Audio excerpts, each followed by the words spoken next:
Well, thank you for having me here today. There was, I guess, a small mix-up. While I'm speaking, maybe somebody could just check whether around here there may be an overhead projector that we can use later. There's no possibility in the building. It would help things out. It's not absolute necessity, but it would help things out. Okay. Can we use this? I'm not sure. We'll have to figure it out later. Okay. Well, thank you for having me again, and it's a pleasure to be here. I don't often get to Florida, and I forget quite how beautiful it is. And I saw a little of it this evening as the sun was setting, and it's definitely a nice place to be, though I guess the humidity in the summer is pretty terrible, right? Yeah. Is this the temperature year-round around here? No. Oh, excuse me. Okay, now it's set. No? Yeah. Okay. Welcome. Hi. Sorry about that. I'm used to talking to myself.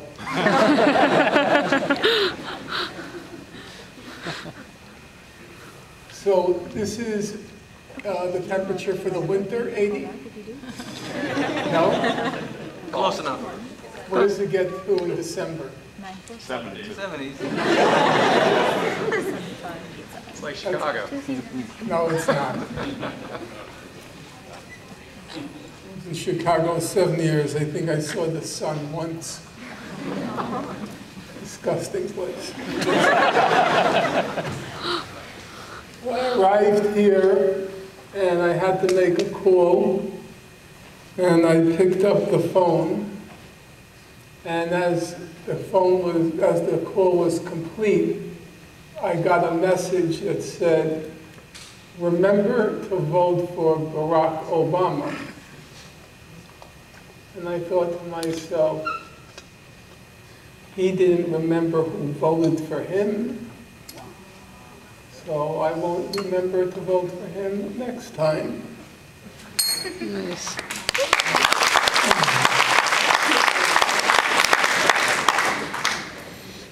This evening I'm going to speak on a topic which I don't usually address. My modus operandi, my MO, over the past 26 years has generally been to just go through the factual record to show what we're being told versus what the record actually shows. And usually I think I'm able to make a reasonably convincing case that a huge gap, a chasm, exists between the conflict as it's depicted in the mainstream media and the actuality of the conflict on the ground, or as that conflict has been reported in the best scholarship as well as the documentary record. That, as I said, is what I usually do. But this year, or this fall, and presumably for the foreseeable future, there seems to be a new item on the agenda, on the political agenda, namely the question of Palestinian statehood, the bid to get Palestinian recognition at the United Nations, maybe the Security Council, maybe the General Assembly. And the fact that many people have grown fatigued and frustrated by the sheer duration of this conflict. It seems to go on and on and on and on. And we keep hearing the same tired phrases like peace process and kickstart the peace process and how to get the peace process going again, which causes one to wonder, if it hasn't gone anywhere, why would you want to restart it? That just doesn't seem to make any sense. If it's not going anywhere, then what's the point of resuming negotiations yet again? Talk about what? 231-117? I recently read through the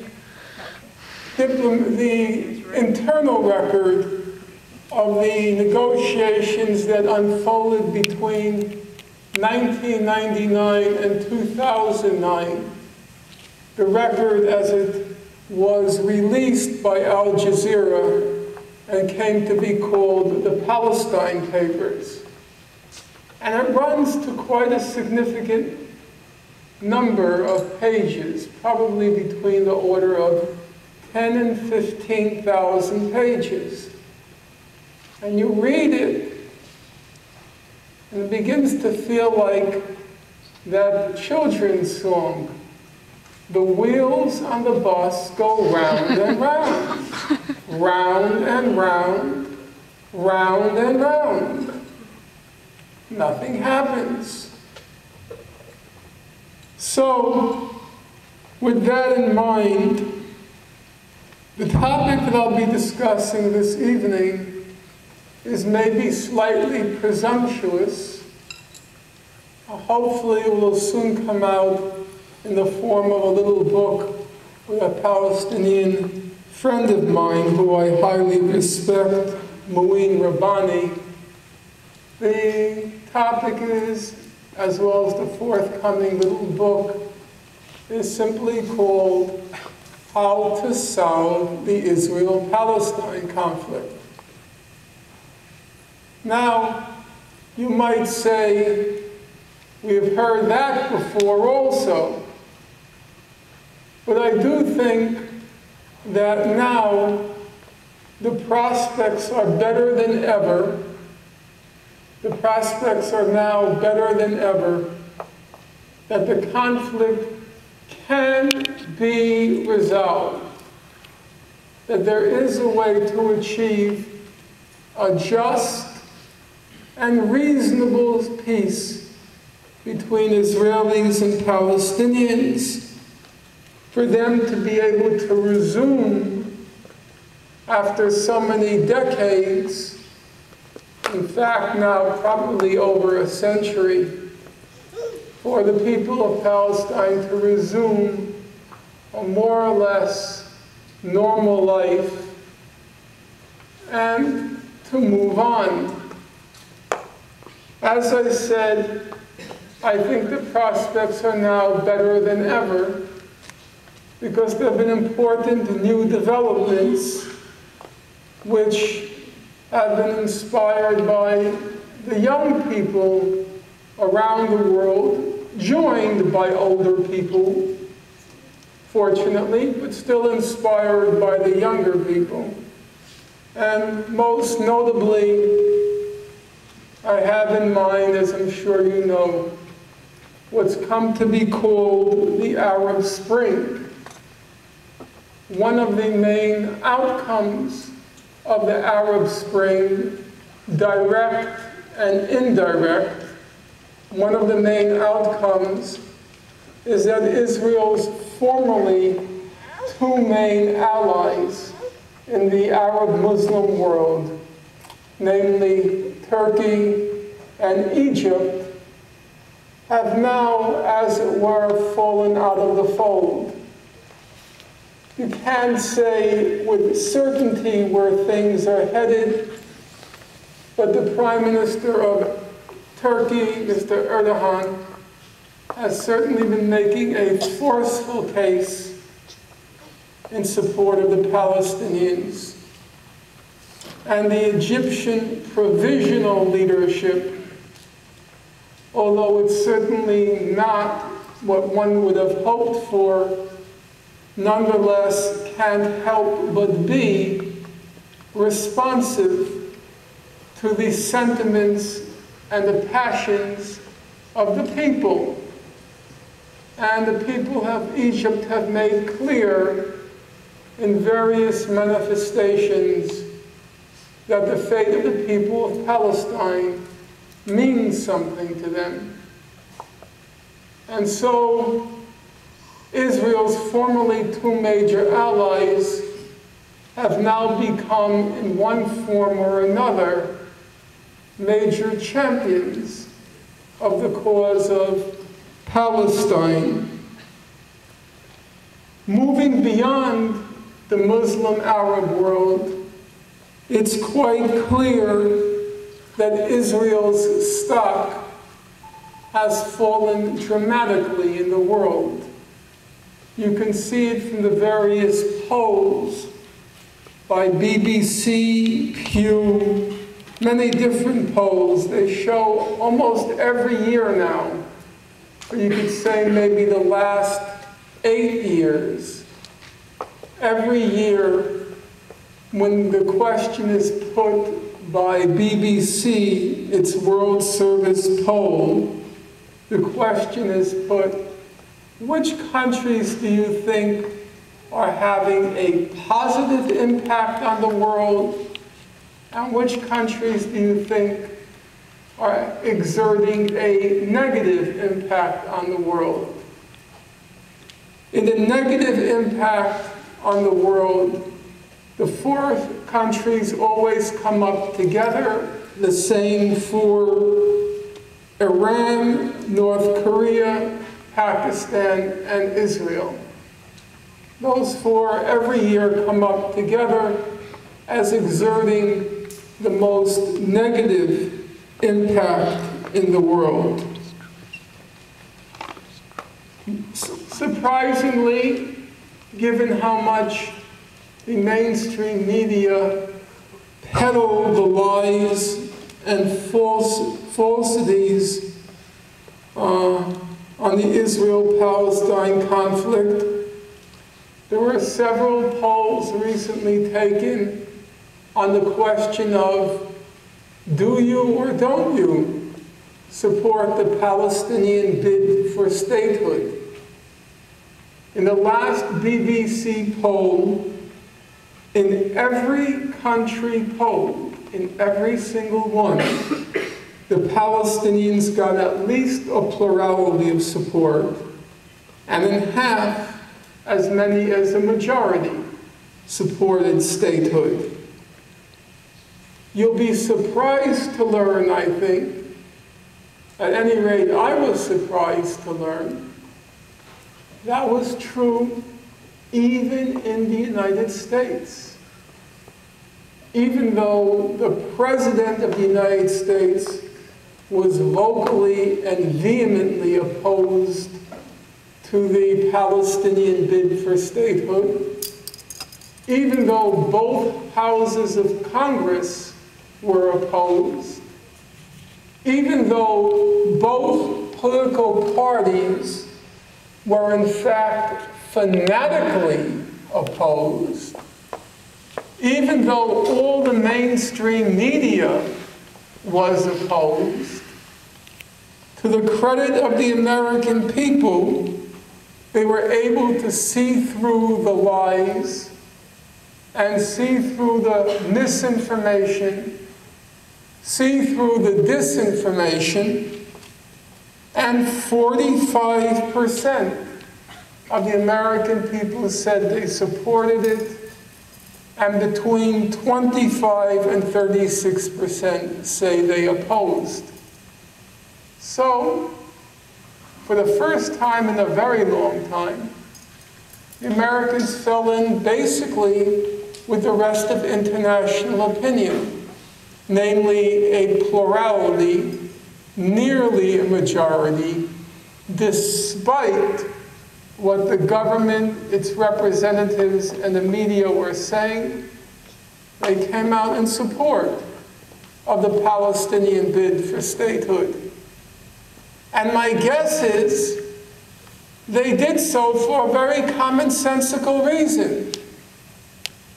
If every other people in the world is entitled to statehood, probably most Americans don't even know who the Palestinians are, but they probably thought, why the heck not? Why should these people, unlike every other people, be denied that right? There are many states in the world, the total population of which can fit in the empty seats in this room. And they managed to get statehood. But for some weird, bizarre, perplexing, eccentric, idiosyncratic reason, our government, both houses of Congress, both major political parties, and the entire mainstream media, when it comes to Palestine, makes this weird exception. But I suppose most Americans sitting in their living rooms think, why the heck not? Of course we'll vote for that. So the picture is changing not just internationally, but it's also changing significantly in the United States. And in fact, it's changing quite significantly among American Jews. Because even for many American Jews, in particular the younger generation, the actions, the behavior, the conduct of Israel has become increasingly difficult to defend. And the reason is not hard to find. Most American Jews, they're liberal. In the last presidential election, fully 80% of American Jews voted for Barack Obama, which was a much higher percentage, incidentally, than Latinos who voted for Barack Obama. Among Latinos, it was about 63%. Now, when you factor in income, American Jews are now by far the wealthiest ethno-religious group in the United States. So, if most Jews are rich, they should be voting for the rich man's party, namely the Republicans. Certainly, they should be voting in larger percentages than Latinos, who are among the poorest ethno-cultural groups in the United States. But it ain't so. Jews are liberal, and notwithstanding their income, they consistently vote Democratic, and more than any other ethnic group, identify themselves as liberal. Liberal, in American language or lexicon, it means you believe in equal rights under the law. You believe in the rule of law. You believe in international institutions like the United Nations. You believe in the peaceful resolution of conflict. And so for Jews who are liberal, it's just no longer possible to reconcile their basic beliefs with the way Israel conducts itself, the way Israel carries on. And so you find, especially among the younger generation, the college-level education, college-level educated Jews, that the support for Israel has dramatically fallen off. Colleges generally, even the most conservative precincts of our country, they tend to be outposts of liberal thought. And so if you're young, you're Jewish, you really don't want to defend a lot of things Israel does.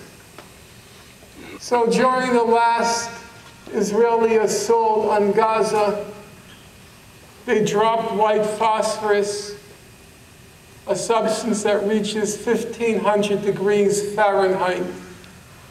They dropped white phosphorus on 2 hospitals in Gaza. If you're young, Jewish, idealistic, you don't want to have to defend that. It's just not a Jewish thing. If you're Rush Limbaugh, Sean Hannity, Sarah Palin, whatever happened to her, or her clone, Michelle Bachmann, that's her name, right? I just know her hairdo, I don't really know her name. If you're one of those characters, okay, you'll defend dropping white phosphorus on a hospital. If you're one of those characters, you'd even defend breaking the kneecaps of grannies. I mean, that's their modus operandi. But Jews don't do that. And so there's been a large falling off of support for Israel, not only internationally, not only in the American scene generally, but there's been a large falling off of support even among American Jews. And finally, the other 2 major developments are, number 1, American power is on the wane. It doesn't mean it's no longer a significant actor internationally. Of course it is. But it seems to get its way less and less. Even amazing as it may sound, even the Palestinian so-called leadership acted in defiance of what the U.S. ordered, which is unusual. And insofar as the U.S. has been the major obstacle to resolving the conflict, that bodes well for the future.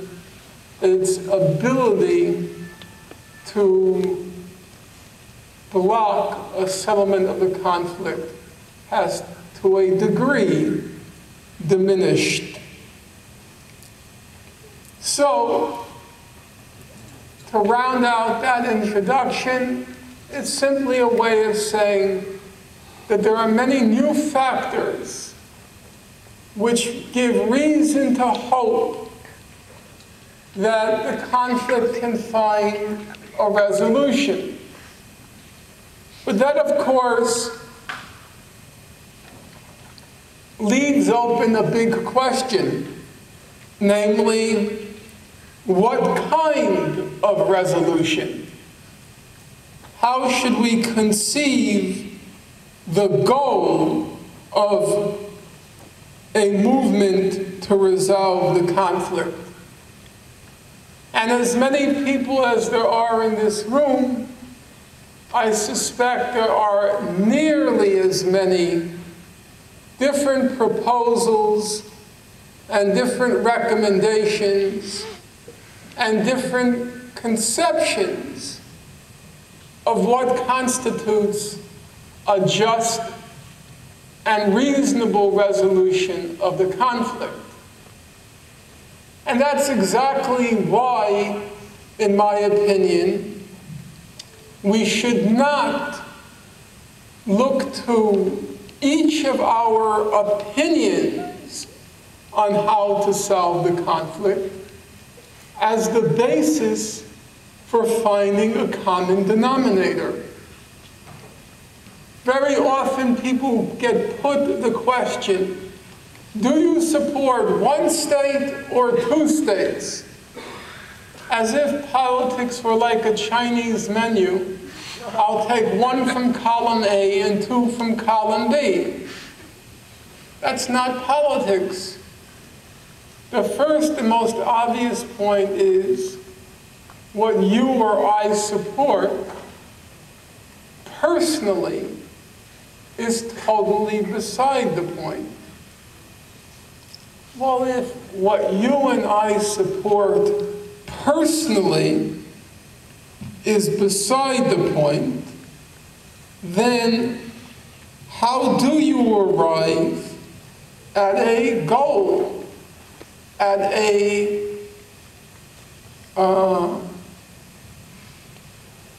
solution to the conflict?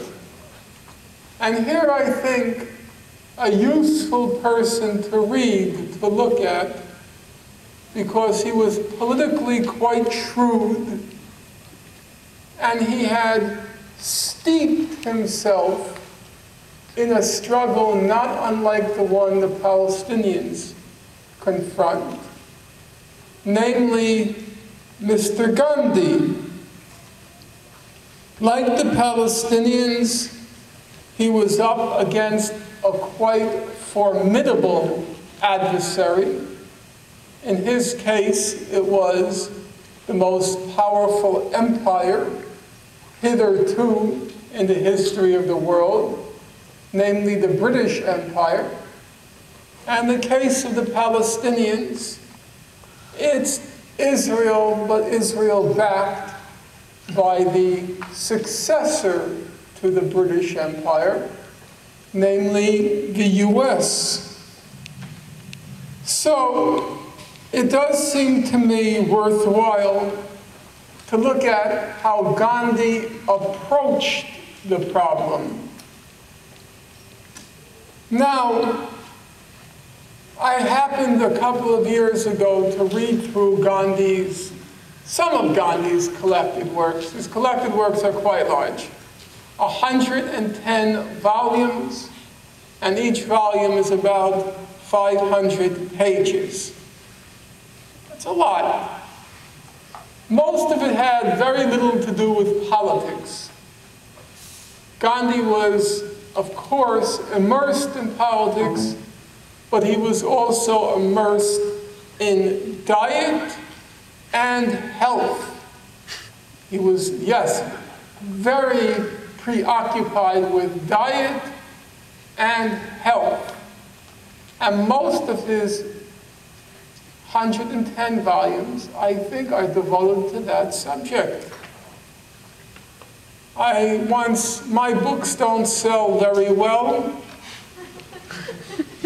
You could put it negatively or positively. The positive way would be to say the high double digits.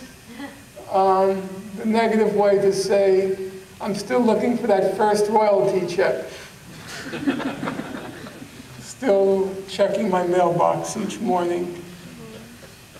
I thought, though, that I might actually do a book called Going Gandhi, the Mahatma's Guide to Good Diet, Good Living, and Good Health.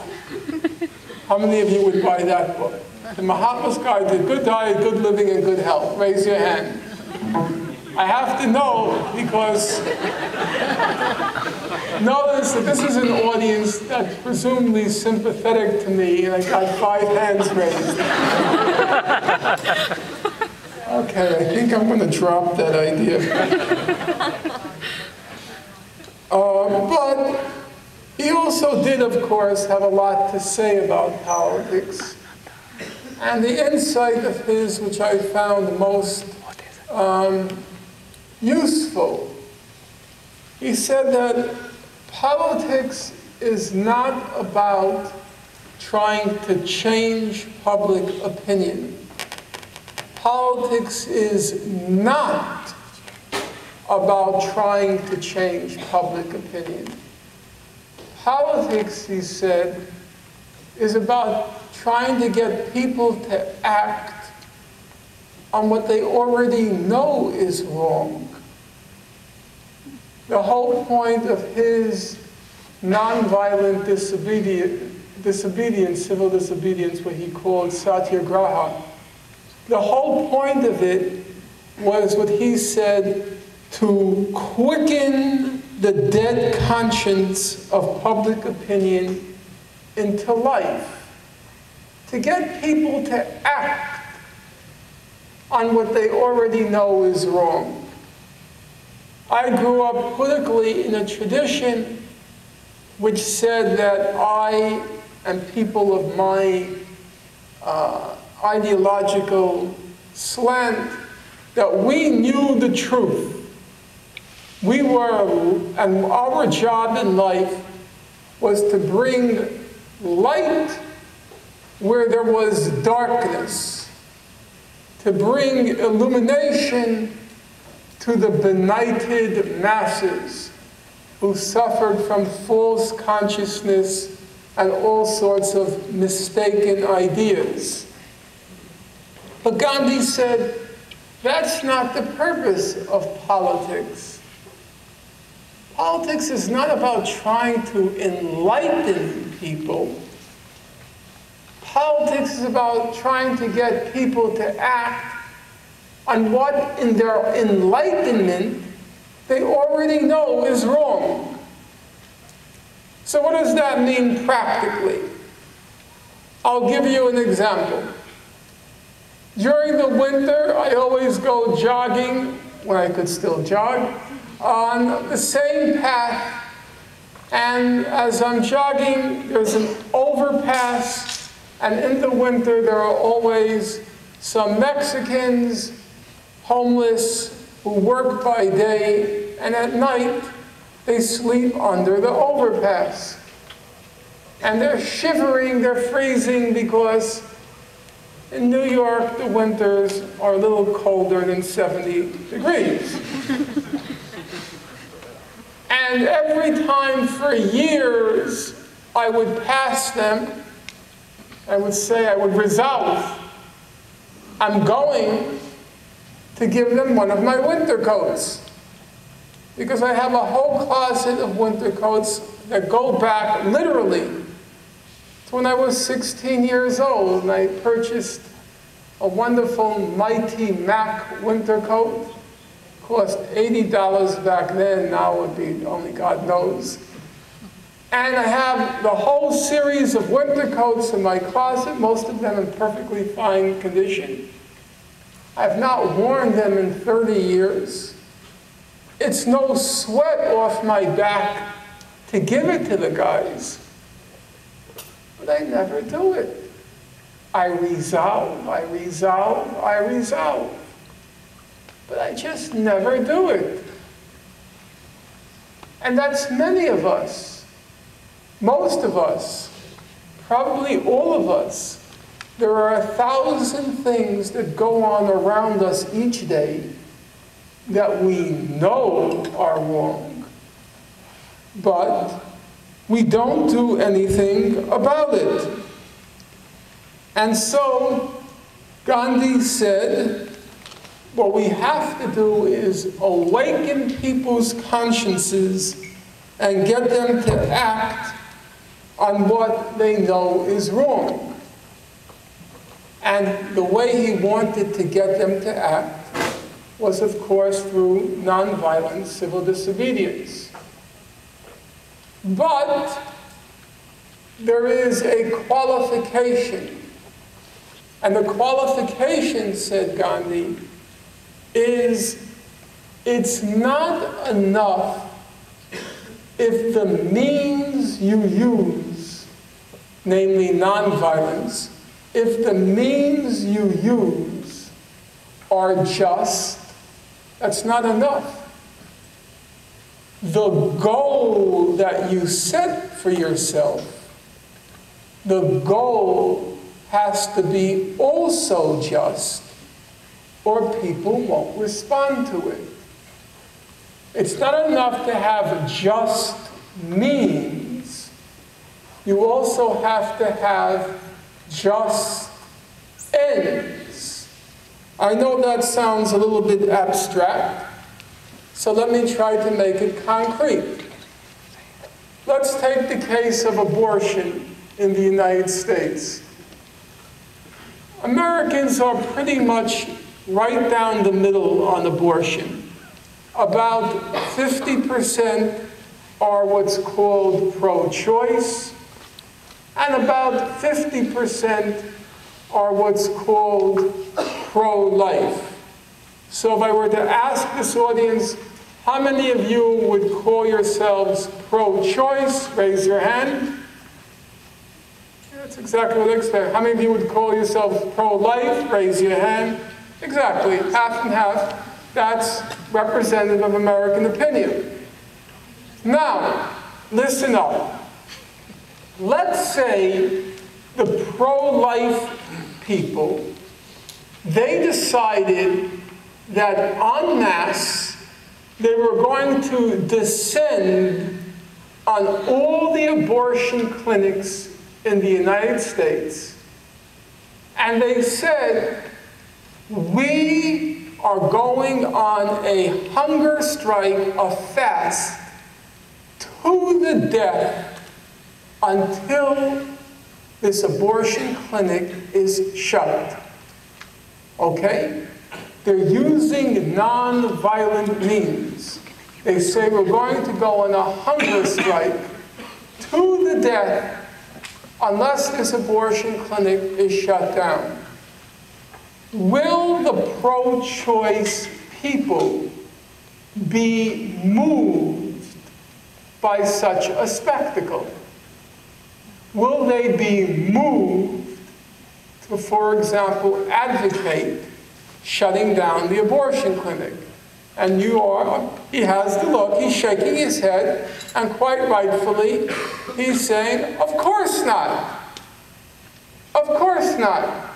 In fact, most of the pro-choice people will probably be thinking, I hope you starve to death. The point being that unless there is agreement on the goal, the nonviolence will not work. It can only work if there is agreement on the goal of your movement. And if you choose the right goal, you have the possibility of reaching a large number of people. Because, as I said, the polls show a much greater sympathy now to the Palestinian aspirations. But if you choose the wrong goal, you're not going to have a movement. You're just going to have a cult, a handful of people advocating a goal, but you're never going to reach the broad mass of people. And Gandhi himself illustrates the two possibilities of building a movement or creating a cult. So, Gandhi led two lives. In one life, he was and probably the leader of the Indian independence movement to end the British occupation of India. But he also lived a second life. He was an ashram leader. An ashram is like a cult. And in the ashram, he was a very, very tough taskmaster or cult leader. If you were in Gandhi's ashram, you can't consume meat, of course. He's a vegetarian. No sex, of course. He believes in brahmacharya. You couldn't joke while you're doing your chores. You weren't allowed to wear a wristwatch. He was also even emphatically against underwear. Now, the point is, that was in his life as a cult leader. He obviously didn't set those standards for membership in the Indian Congress Party. In the Congress Party, you were allowed to indulge as you wanted. You just had to believe in nonviolence and oppose the British occupation. And so now we have to ask ourselves, what should our goal be? And the goal, it seems to me, is pretty straightforward. Starting from Gandhi's principle that our purpose is not to change public opinion, but to get it to act on what it already knows is wrong. We ask ourselves the simple question, okay, what does public opinion think is the right way to resolve the conflict? Where is public opinion at? And here the answer, it seems to me, and I'll try to illustrate it presently, the answer is unequivocal, it's unambiguous. The answer is public opinion overwhelmingly in every representative and respected institution in the world. The public opinion says the way to resolve the conflict is a two-state settlement on the June 1967 border, a full Israeli withdrawal from territories it occupied in June 1967, and a just resolution of the refugee question. Now that may disappoint some of you, but bear in mind what I said a moment ago. Politics is not about personal opinions. Politics is about trying to reach the public and get it to act. And there's no possibility of trying to get the public, or of getting the public to act on a goal for which there's no public support, or virtually no public support. And then you have to make the decision. Do you want to be part of a movement that will actually end the conflict, or do you want to belong to a cult that strikes poses and demonstrates purity, but does nothing in the real world to mitigate, to lessen the suffering of real live people? Well, let me try to illustrate what I just said. Let's start with the most representative body in the world today. The most representative political body in the world today is, say it loudly, United Nations. United Nations, thank you. So, every year, the United Nations General Assembly, in November, which means it's coming up next month, in November votes on a resolution entitled Peaceful Settlement of the Palestine Question. And every year, it puts forth the same terms for resolving the conflict. A full Israeli withdrawal from the territories it occupied in June 1967, the right of the Palestinians to self-determination and statehood in the whole of the West Bank, the whole of Gaza, and East Jerusalem as its capital, and a just resolution of the refugee question. So let me briefly sample what the vote has looked like the last 10 and more years. 1997, the vote, 155 to 2.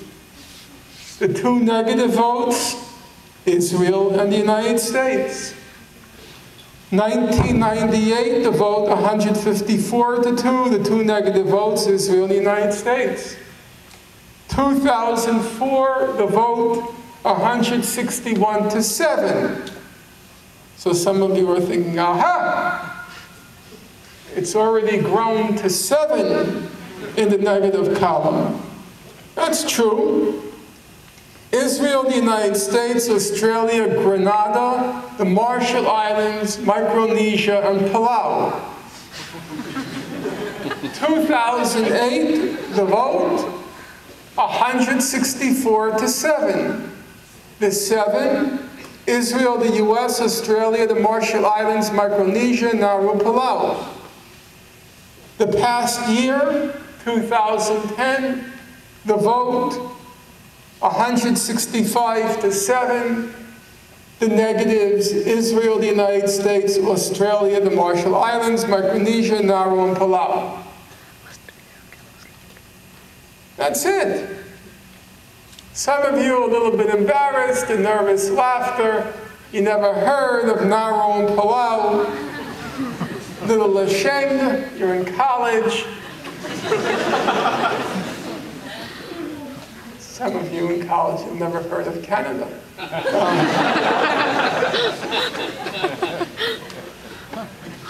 I looked at your sports center that used to be the size of libraries on colleges. No further comment. In any event, I will say there's no grounds for feeling shame and not having heard of the Marshall Islands, Micronesia, Nauru, and Palau, because their combined populations also could fit in the empty seats in this room with room left over. The consensus is so overwhelming, and the picture is so painfully clear that the only obstacle to resolving the conflict, the two main negatives in the negative column, are Israel and the United States. But what about those Arab countries? What about them? Barack Obama, in his last hideous speech at the United Nations, I heard he's in town. He's got a new proposal to solve the unemployment problem. He first experimented with it a few weeks ago. He's going to assassinate Americans. That should reduce the unemployment problem. Oh.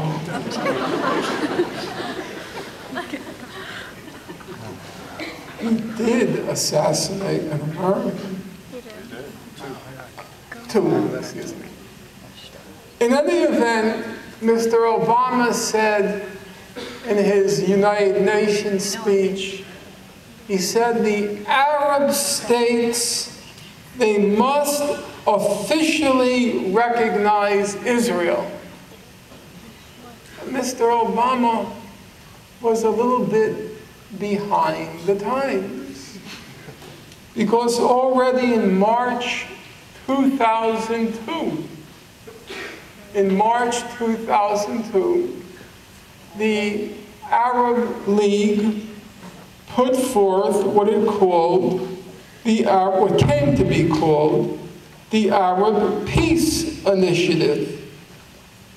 And the Arab Peace Initiative called for a two-state settlement on the June 1967 borders, called for a just resolution of the refugee question, Mr. Obama said, and I'm quoting him, he said the Arab countries, they have to establish normal relations with Israel.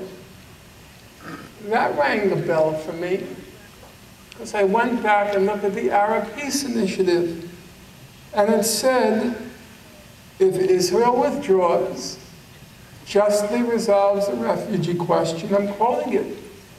It said, we're ready to, quote, establish normal relations with Israel. So what Mr. Obama was begging and pleading the Arab nations to do, they had already agreed to do nearly a decade ago. And they keep saying they're ready to do it each year. Most recently at the Arab League Summit in Doha in March 2009. Okay, but what about those Muslims? Those crazy, fanatical Muslims? Where do they stand in all this? Well, when the Arab League put forth its peace initiative in March 2002, the Organization of the Islamic Conference, the OIC, which groups together the 57 Islamic nations in the world, all 57 said they support the Arab Peace Initiative.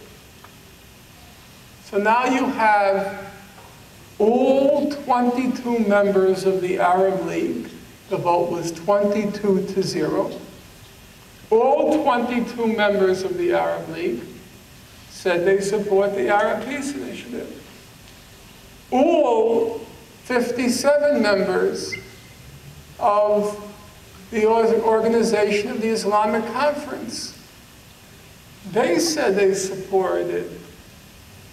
Mr. Obama, you don't have to bang your head on the door. It's open. It's been open for nearly a decade now. Well, those are the representative bodies that are relevant to the conflict. The UN, the Arab League, and the Islamic Conference. Incidentally, as a factual matter, whatever the rhetoric emanating from Tehran, the Islamic Republic of Iran every year votes with the majority in the United Nations General Assembly for supporting the two-state settlement. And Iran also supported the resolution of the Organization of the Islamic Conference in 2002. As far as the written record goes, the Islamic Republic of Iran is with the majority. And Palau and Nauru are with Israel and the United States in the minority. Those are the most representative bodies. What about the most respected international bodies? Well, at the legal level, the most respected body is obviously the International Court of Justice, the ICJ. And in fact, the ICJ, in an opinion, the background of which I don't have time to go through now, in 2004, in July 2004, the ICJ said the same thing. The International Court of Justice. It said, there can be no question that Israel has no title whatsoever to the West Bank, Gaza, and East Jerusalem. The ICJ said those are occupied Palestinian territories. They also said there can be no question that all the settlements and all the settlers in the occupied territories are illegal under international law. All 15 judges agreed on that. Now bear in mind what this means. Look up for a moment. Whenever you hear about the peace process, they always talk about what they call the controversial permanent status issues. Those controversial issues. And the controversial issues, as many of you in the room know, are borders, East Jerusalem, the settlements, and the refugee question. Those are considered the controversial questions.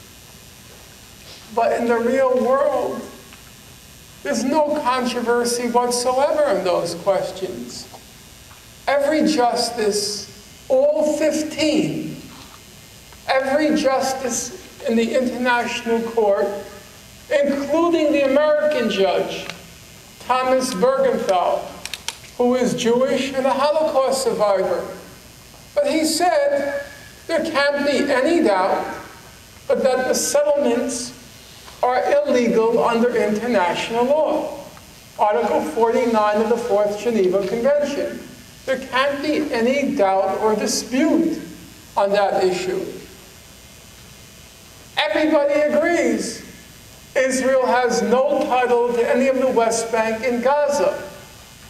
And as the International Court of Justice said, East Jerusalem is occupied Palestinian territory, which means on all of those questions which are allegedly so controversial, there is in the real world no controversy whatsoever on what the law is regarding the borders, East Jerusalem, and the settlements.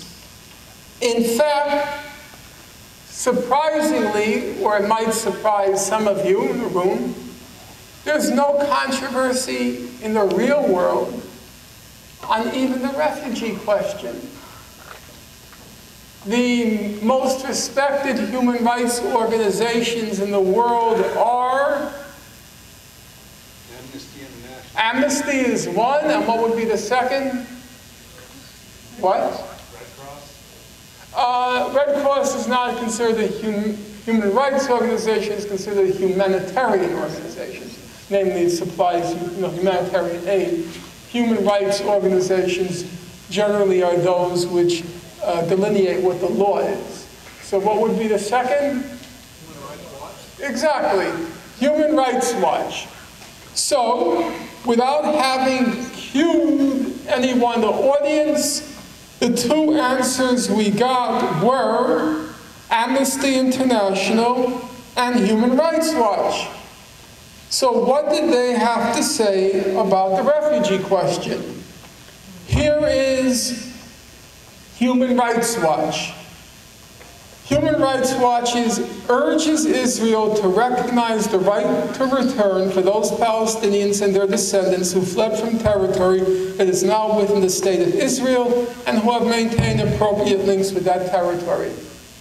Human Rights Watch, one of the two most respected human rights organizations in the world, says the Palestinians have the right to return. What about Amnesty? Amnesty was the first mentioned. Here is Amnesty.